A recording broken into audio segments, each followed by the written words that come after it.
We've previously discussed the World Economic Forum and Klaus Schwab's so-called Fourth Industrial Revolution and the Great Reset of capitalism, as well as how it relates to Marxism-Leninism constituting the non-violent phase of a global, communist, and collectivist revolution. Today's special guest, William F. Jasper, will examine Joe Biden's role in promoting the Great Reset and the overall globalist conspiracy for a new world order. You're watching Anarchy in America with Christian Gomez.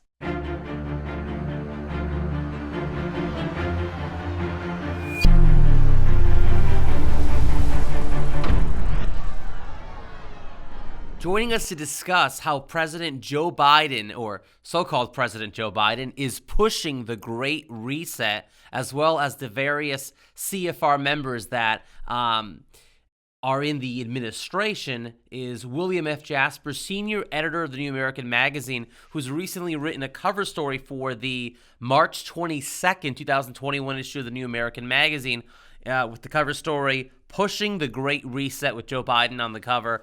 Thank you for joining us again on the show, Bill. We're glad to have you. My pleasure, Christian. So in your article, you start out by mentioning that back in 1992, in the Wall Street Journal, that then U.S. Senator Joe Biden of Delaware wrote an article about how he learned to love the New World Order.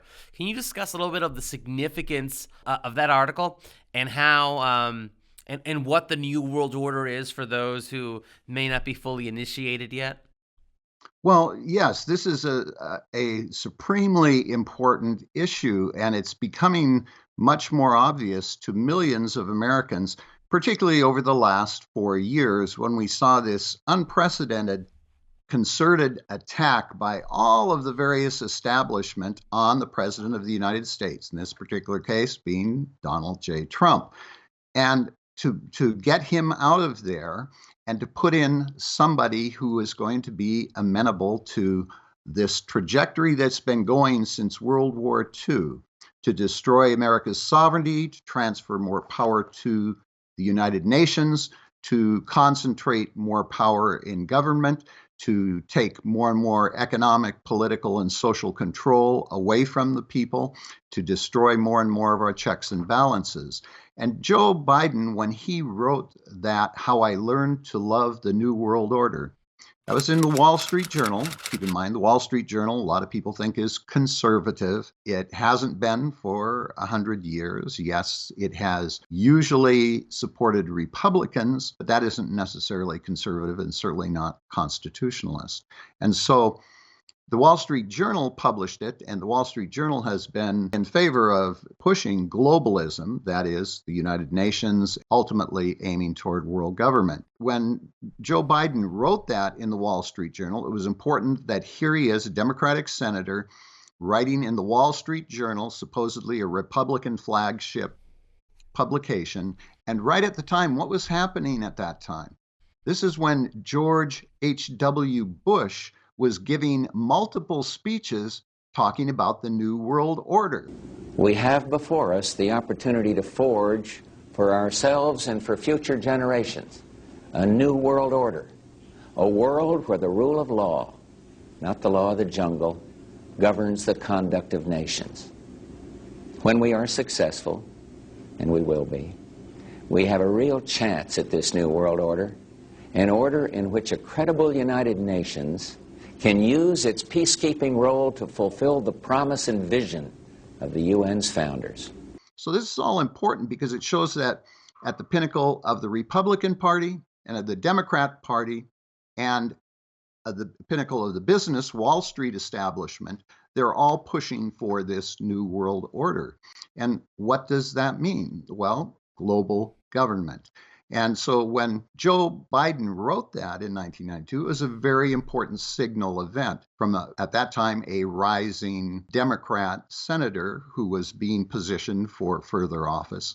And now he's been put in there, and he is still pushing for this new world order all of the globalists want to do. And Americans need to understand that, because if they are successful in establishing this new world order, the United States as we know it, as a limited constitutional republic, will no longer be, and our freedoms go with it.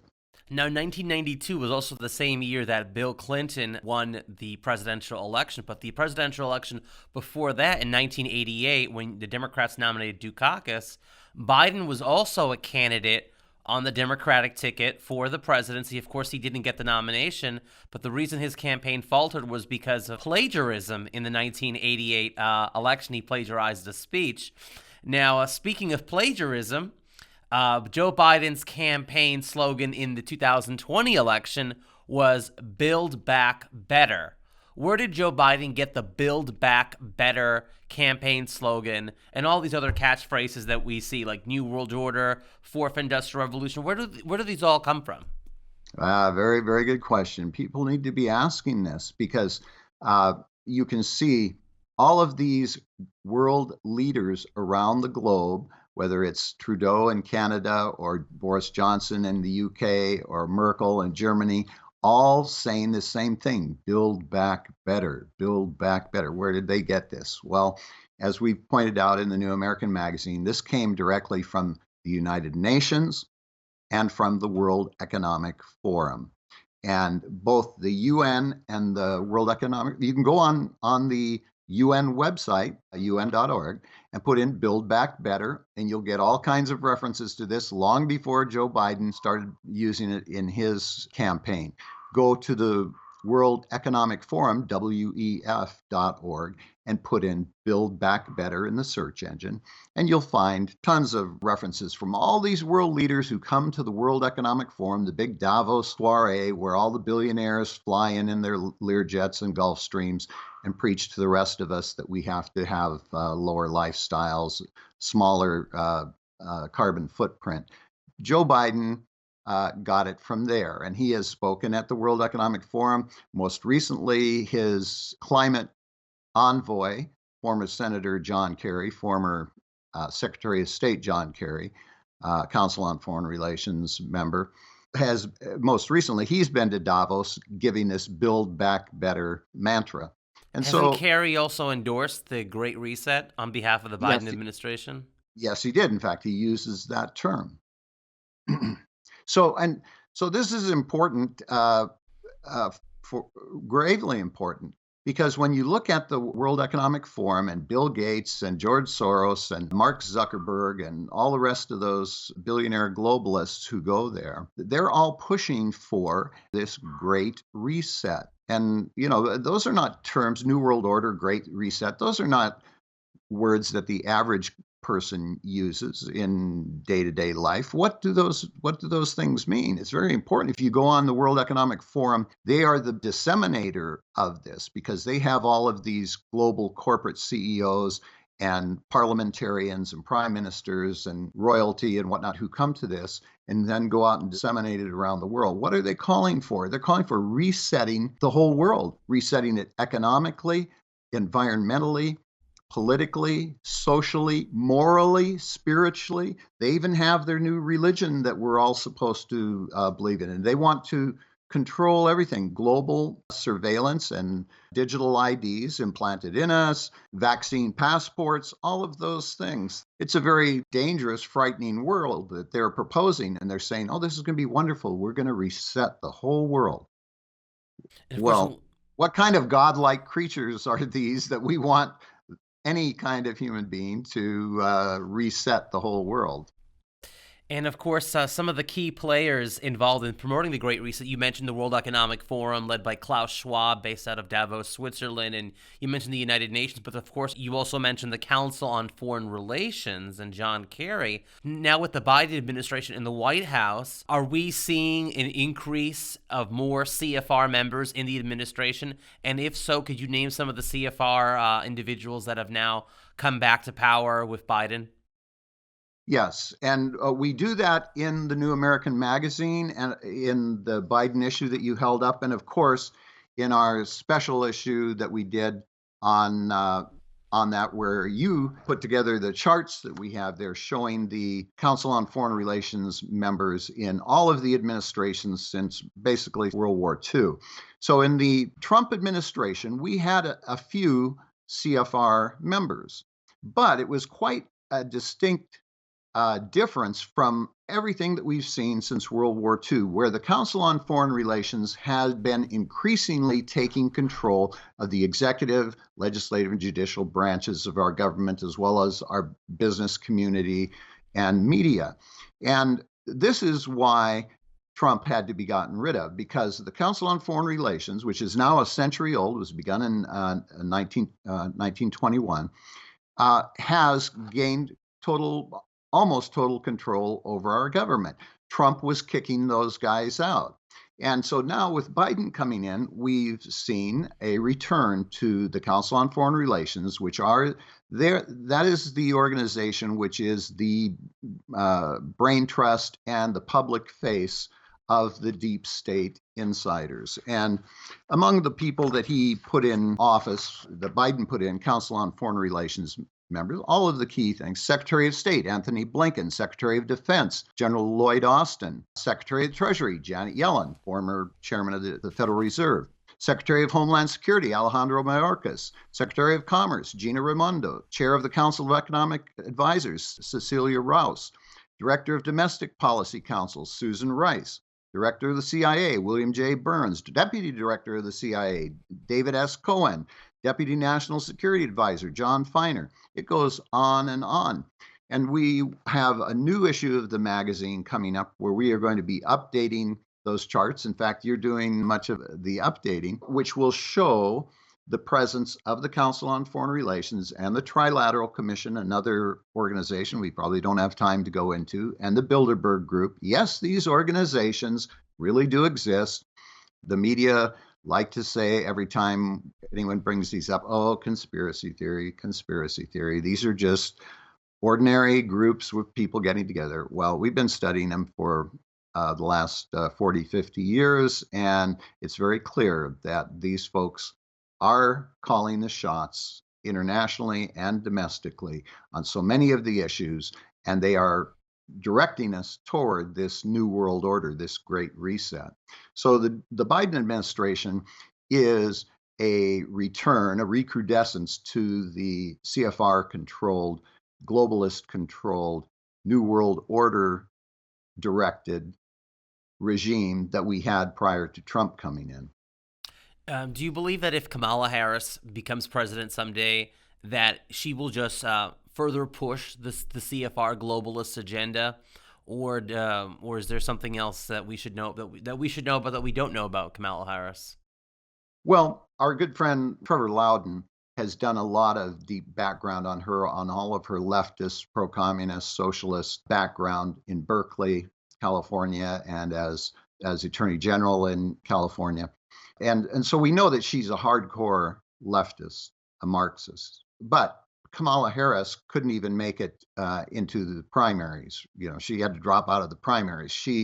Everybody thought because she's a woman. That was also true of Joe Biden before he got the nomination this time. He could never get 1% in the Democratic primaries in the past. And so this again shows the power of the deep state, and particularly the power that they exercise through the controlled corporate media, the fake news. That's what one of the best things that Donald Trump did, was to confront face to face the media and call them the fake news and call them out over and over again. No other politician has done that, has dared to do that. And millions of Americans responded to that, because we know that's what's been happening. They've been gaslighting us. They've been manipulating us. They've been destroying our country for the last 50 years. And when he said that the media, and then he named the New York Times, Washington Post, CNN, NBC, etc. When he said they are the enemy of the American people, everyone knew he was right. That's true. That's what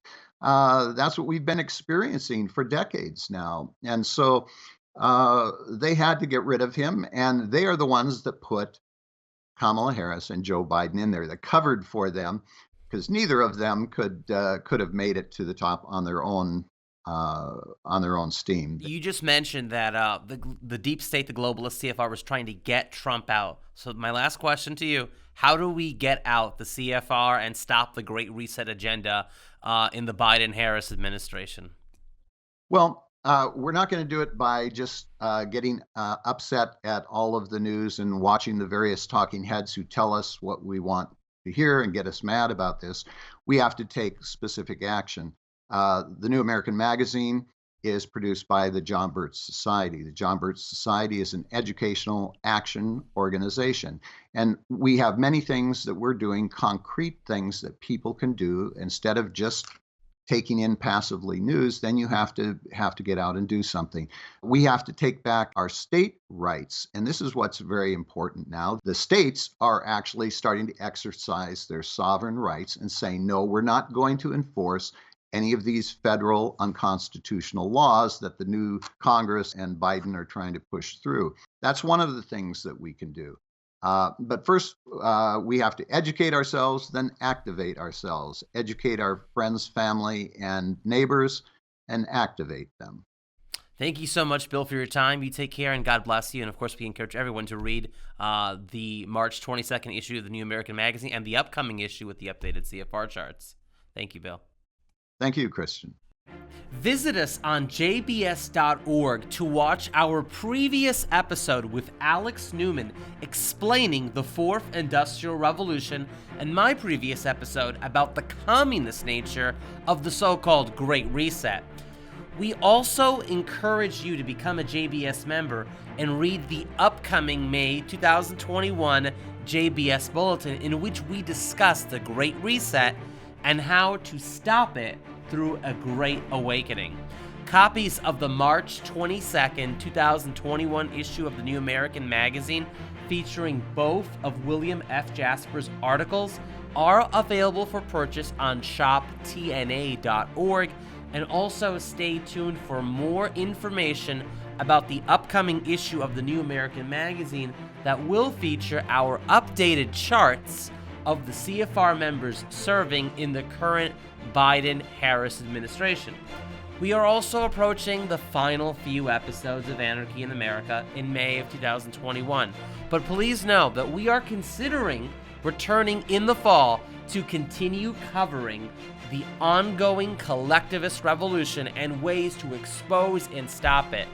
So until next week, stay free and God bless.